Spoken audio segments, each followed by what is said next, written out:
The Premier League has a new title contender. Which is? Wait now. They'll deny it though. Okay. They'll deny it though. They will fight you when you mention it though. Remember when we used to say Arsenal were title contender, even title favorites, and Colade will be like, no. But still, they were runners up. So Chelsea.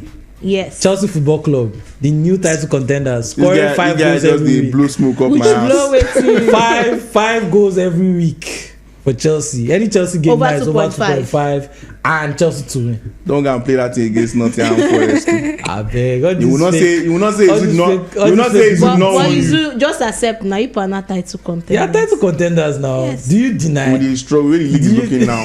Yes. I remember back in 14. Allow him to show his obviously joy. Now this thing is spark joy. So yes, obviously I'm very joyful. Don't you suffer. I remember Mourinho was always saying we are eggs or something. That was in 13-14 or so. That we're not ready yet to challenge for it. We're just eggs, small boys. They whine everybody.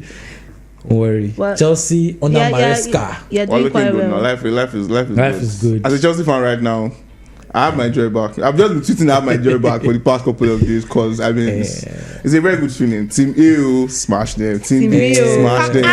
This happiness sounds like it's going to give us money. When Todd Boehly is moving like this now, anybody they try him to just be hailing him. Even Claire Lake that was trying to drag him. No arguments again. The only time that they argue is when they are insulting Pochettino, which I don't like. Why won't you like it? Pochettino is my guy. If it were you, we don't insult him. To carry club from 12th to 6th. Which 12 to 6th? What's the fault I do? How can the coach tell you that he figured out his tactics in 32nd match? It happened now. How? It happened. You have 38 match weeks in a season. I'm excluding cup games in the league. 38 match weeks. This guy played 1, 2, 3, 4, 5, 6, all the way down to 32. Before he realized, oh snap! But you know that's how to use this thing. That's a joke. Wait, you know what's interesting? If you check the table after the first 6 weeks when he was just coming in, do you know that Chelsea would have made top 4? Like the 32 games, Chelsea were the 4th best team. 32, not just from January, the last 32 games of the season. And if you remove the first 6 games where he was struggling to set up his team. Why would you remove the first 6 games? I'm not saying it's not about the season. That's the bedding him. It's not about the season. You now maybe Maresca will have one small slip now. You say, do you know that if you remove the first 6 weeks, that's a lie. You should be happy. It's part of the season. If Pochettino did not help you, how would you have been playing Kunku? Exactly. How would you have seen competition to play? If he wasn't the one that helped Palmer. Which Palmer? He don't help anybody. If you collect, God will not steal your glory. They will not steal your glory. Don't do that. It's not help anybody. Don't do that. Palmer has always been Palmer. Special player, absolute gem of a player. Pochettino has not. See, I'll put my point to you now. There are some players who, apart from Badiashile, that does not want to do anything good for himself. That one, we'll talk about that on another day. But there are players who you look at this season. This man made Chelsea fans believe that Enzo and Caicedo cannot play. What has Enzo played What so has far? Enzo played? I promise you, look at the one game he didn't play this season. Wait, against Bournemouth. We could not progress the ball very well. So you are saying that your coach cannot progress ball without Enzo? I'm not that's the implication. That's not the implication. That's not the implication. So like it or not, an Enzo type of player in your midfield aids your ball progression. Look at how we're playing against. If it's not, maybe the reason why you didn't play well that day was because you don't have Conor Gallagher. People are looking at that. You don't start. That is balling Conor Rich Gallagher. And see, Conor Gallagher is one of your best players. To further prove the point, when they took Enzo off against Brighton, our ball progression sort of fell through. It's not that. To remove one player, everybody will tell you they can't see what Enzo is doing in the team. No problem. When he's there, don't worry, you can't see it. I firmly believe Enzo out. I believe the idea of Enzo is better than the player. I'm not saying he's a bad player, but I think the idea of Enzo, yes. No problem. That's you looking from the outside in. Because Caicedo will play his heart out and they'll give him Enzo. Remember what he did in the World Cup, and it seems like that what he's doing on the pitch. When Coach was our coach, we will lose. You'll be hearing is that. But even Maresca tried to play Enzo a bit forward now. That was against City. After the season. That's the thing. He tried it. It did not work. Even the things that he was trying pre-season, it's not. That's why it is pre-season. It's your chance to whatever crazy experiments you want to try with this team. This is time to do it. If it doesn't work, you dump it. That's what a good manager does. When you find that thing that works for you, you stick to your guns. Like that one. Arsenal takes pre-season very serious, and that's why they win Emirates Cup. This Poch, that's why they win Emirates Cup. This Poch wanted me to believe that Cowell is not as good as I think he is. Who was playing left back last season? I wanted him out of the club. See Cowell this season now. My ball progresses ball playing sense. It's Premier League. It's not only Chelsea. Let us move on. Let's talk about Manchester United. I'm very excited to talk about Manchester United. You talk about them alone. Ten Hag must stay. You talk about them alone. Is this the weekend? The only thing I want is for they must beat Villa. Because Ten Hag must not lose his job. He must not lose. He wants to collect 3 points. He needs to be there so that I can go there and collect my 3 points. After that, he can leave. I don't care what he do after that. But that 3 points is very important. Is Ten Hag being treated unfairly? He's treated unfairly. Like, you want to sack the man. Who will feed him? Like, I don't understand. He's a rich man now. No, forget that. Okay, you would have done the job for free now. If you take away his job, who will give him? But really, what is the problem with Manchester United? Like, what mistakes? Everything is wrong with the club. The way the club is being run, the owners, let's come on the pitch. The players, the fans are a big part of the problem. Because the way these guys went from try win FA Cup, Arsenal did not. It's all fun and banter when you say for all the everything that Arteta played, no trophy to show for it. Ten Hag board that you hate so much has 2 cups, and he keeps reminding you must hear. And the funny thing about Ten Hag is that you look at the players he signed. You know that time he signed Delete. I told you that Delete doesn't have that pace.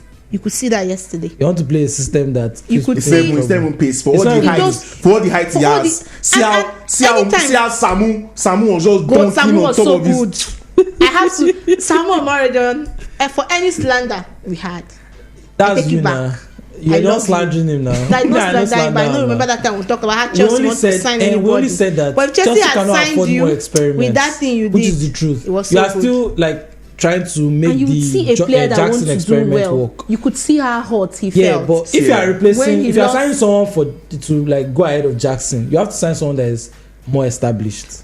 You just leave Jackson like that. I saw a tweet about Delete yesterday from a Man U fan, and he said, what did he say? He said Delete is so terrible. He turns like a ship that's about to anchor. See, if you have ever seen a ship that's trying to anchor a dock, it is so slow. It is so slow. My goodness. And it's funny when you realize that this guy lost his shirt to Eric. And that was not even his main position. And Upamecano that it's not the fact that he has gone from Juventus to Bayern. He said he wins Manchester the league and you look at United every day they keep saying. So then we talk about blame the coach, blame this, and let's talk about Ten Hag. You know they are not planning. I'm not sure they are planning long term with him. But then you keep buying players that are fitting to his system. You bring all his ex-Ayers or his ex. But I said it that the reason why they brought Van Nistelrooy is come and do. Van Nistelrooy don't they coach already. He's not coaching already. He's not collected his own yellow card. I said they are going to sack Ten Hag and put Van Nistelrooy. That's why he came. Because there's no reason why he's just hire waiting. 2 head coaches. Yes, and tell one to be assistant. No, they will hire 2 assistants. Yes, Rennie Hake from go 2 assistants. 2 coaches. So they don't plan the sack. They just wanted Ten Hag to fall on the sword, and he's already doing it. And I think that after this, from a betting perspective, Villa Man U over 2.5 and Villa to win. No, I won't go for over 2.5. That's too much. It's too much. Over 5 and Villa to win. Because I'm seeing 4-0. I'm going to go for over 1.5 or Villa to win. I don't see United. The odds will be very. It will not be. I think to be up to like 1.3. If it's I don't think so. What I'm looking at is more of both teams to score or over 2.5. So either Villa go. You know the funny thing about United. That both teams to score now. First of all, I will not have United in my. This is like the first time they're scoring in about how many weeks? First off, I don't have United. I've always told you. If you look at everything I give to you, I never put United. Because they did use strong signal. So they had to do Crystal Palace United, and they had to play 0-0. It's not mine that did her now. It's Eze that did her now. Scattered her sleep. She did 1.5 in that match, I think. Eze would have given her the 1.5 conveniently. He messed up. But even Man, you miss chances now. Well, Garnacho, two clubs that can more just Garnacho just reach there, ball just But I think to put it quite in a safe way, because you know this kind of games that you have so much expectations, like this that's Aston Villa and Bayern, where we're thinking there will be goals. Yeah, and then even Leverkusen. So this kind of hype, just I think over 1.5 for Aston Villa to win, to make it a better odd. Not all. I think that's that not should bad. Go better. But if you start saying Chelsea 2.5, another tricky game this weekend is Crystal Palace Liverpool. It's not tricky for us. So early kickoff. We don't before your sleep will scatter. We don't play before 2:00. Sarah said early kickoff. We don't do it. We washed our hands. We washed our hands. It's off. Because once your sleep should cast early, you want to rebet. You always want to rebet. Because you cannot be seeing all these fixtures by 3:00. Your body will do and then you then see those ones that had not played, they'll start entering. Start telling yourself, wow. Why I should have. So everybody always wants to rebet. That's why we advise against the early kickoff. Don't go for it, because Arsenal, Southampton, if it doesn't work, obviously straight win over 1.5. Yeah, in fact, I'm doing over 2.5 personally, but to be safe, over 1.5. I know I used to play my over. So when I know the first, I love that first half. First half over 1.5. It enters.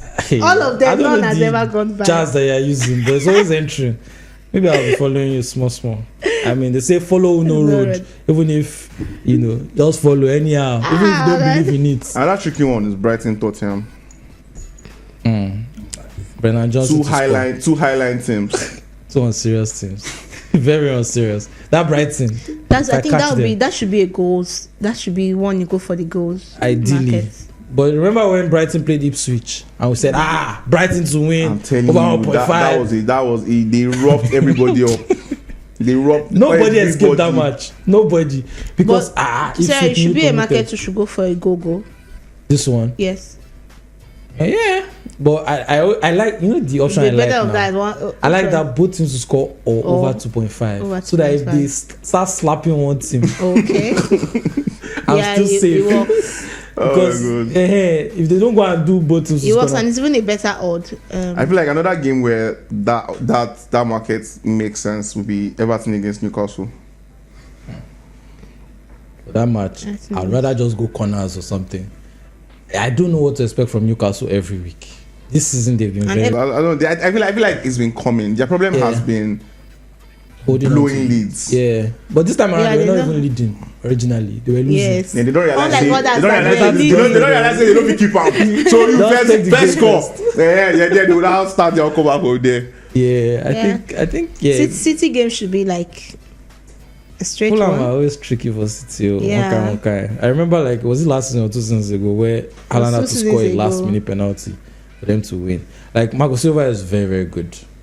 And they've equaled their most ever points after 6 games. They have 11 points. Even United safe. Chance to shade Ten Hag and his minions. And I know they spare trophies now. See all those my fans that used to argue with me. Trophies. When Ole said trophies are for ego, it's not bad to win. Obviously, you want to win, but those domestic cups. Ole they win now. Ole win treble. They win and say trophies not for ego. No. He said he was talking about the cups. That it doesn't tell you where you are as a club, which is true. It's just that you use it for bragging rights. Depends on the cup. He said domestic cups now. It's not FA Cup. It's bragging rights now. I want trophy. But you see what Man U fans were doing last season. Say we had a better season than us now. After all, we won trophy. You had nothing to show for it. Baba, you were 8 with a negative goal difference. So, which other game? Which game is remaining again? Brentford Wolves. Brentford Wolves. I'm ready to say about 2.5 votes. Brentford has not been good. Neither has Wolves been good. I feel like it'll be a game of corners because both teams will come at each other. I've seen corners in that one. I like to be a game of corners because they will come at each other. The over 8.5. And now you're going to look say, you're my mates now. Why would they pack the balls against you? Leicester Bournemouth could be very open. Very, very open. Leicester has not gotten any win so far. And they've been scoring a lot of goals actually. And they've been scoring. Scoring 2 attacks I can't wrap my head around it. I'm sorry. Why? And he keeps. I don't think he has ever played behind the striker and he will not get an assist this season. He's a Nigerian player. Think about it. Is a Nigerian player? Is not. No, I will explain why. I'll explain why. Can you remember why? Can you remember that Yaya played as a centre back in Champions League final? Played as a DM at Barcelona. Then went to Manchester City and was playing as an attacking midfielder. Why do you think that happens with African players? Because when we play all the positions. Carry goalkeeper now. It's like you find out that the goalkeeper in Rangers or something, if you leave him, he wants to play as an attacker. The other day, someone was tweeting about Van Zekken from our under, and he said that Van Zekken wanted to play top 9 for United. But you know it's natural. Like, let's say the way we love football, a boy just buys football. Especially when you're the owner of the ball, you can either be a goalkeeper, a midfielder, a striker. I understand. So like I understand growing up in these parts and maybe you have not played, having to play multiple positions, but I don't think I've never seen in Didier somebody who has like I understand creativity as a shining part of his skill set. You'll be surprised. I saw him then I was like, it's not. That's the magic that comes with a new manager. Samuel Eto'o that was playing right back for Inter during their CL run. You started with your coach Enzo Maresca. We could see what Leicester did. Like he was part of those good moments they had in the championship. So you never know with our players. You just find out today that Osimhen can play centre back. Osimhen, me and believe he can play centre back. No, but it's possible.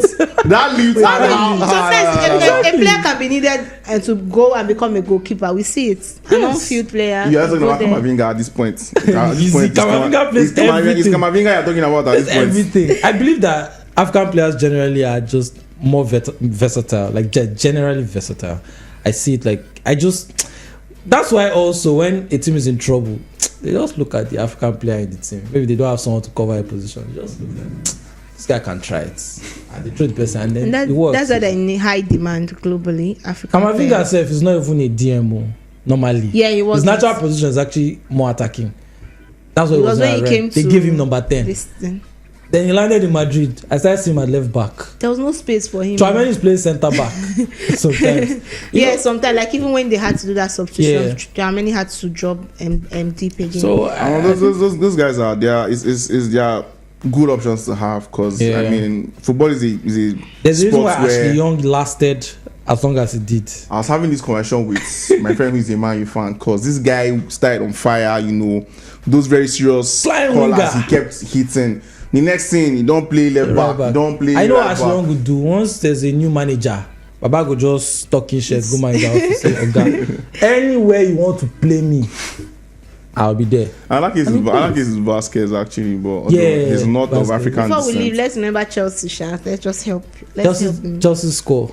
Chelsea Nottingham Forest. Maybe just the score. That is me. I can tell you. I don't know. Chelsea over 1.5. Against Nottingham to win and over 1.5. No, not to win. Just Chelsea to score 2 goals. 2 goals. Fair. I see that happening. Actually. I want to do the first half. First half over 1.5. Yes. It's possible. The thing with Chelsea games is always the game of 2 halves. It's either the first half is more controlled, and then we go all out in the second half, or we go all out in the first half, and the first half is more controlled. That's just what I've noticed. So this your first half by 1.5. Me no go be say na second half they go begin pump am. When you do your 5 odds, daily 5 odds, we'll see it. Put it there. Must put it there. No problem. No problem. Anyway. I trust it. I have that when the instinct comes, I look at it. It works. Okay. Well, I think this real people want to jinx it for me. How many times have you won this season? Sorry. How many slips have you won this season? So come on now. I just want to instinct. Just say it before we close. Before I say it. In this set, I am the person that has the highest of games. That is just 1. It's just cost 1 to tell you that if you take my game. I nearly won Ballon d'Or in 2005. Right, who are you? It's just 1. It's just that I didn't make it. You see, during the week, just Champions League. All we needed, Bayern Leverkusen. In football is not a nearly sport. It's not a nearly sport. You're either there or you're not. Don't worry. Are we touching on that league? No. Just the Premier League. This is the Premier League show. But anyway, thank you for joining us today. We're very excited about the weekend. I'm very excited about seeing Chelsea scored 2 goals. So he's very excited to watch Palmer, but you will not say it. No, he's not used to it. What does Valencia? I'm beefing Chelsea. They cannot even score. Watching Chelsea, just so you know. Yeah, but my energy don't they go down small. As he hits what Palmer, they bend down, go top corner with Jackson. But anyway, my boys let us know in the comments what you think, what picks work for you this weekend, what you're going for, and which of the ones that we have suggested you agree with. And also, Ten Hag, do you think he should be sacked or not? Is he unfair? I mean, does he deserve more time for winning trophies? And I mean, can he win another trophy this season? But thank you very much for joining us. Remember to follow us on all social media platforms. We post daily 5 odds every day for you. And also you can join our Telegram group as well. The link is on the screen. And of course on our social media as well. So you can always check and join our groups. We post a lot of odds for you. Anyway, have a wonderful day, wonderful weekend. Ciao.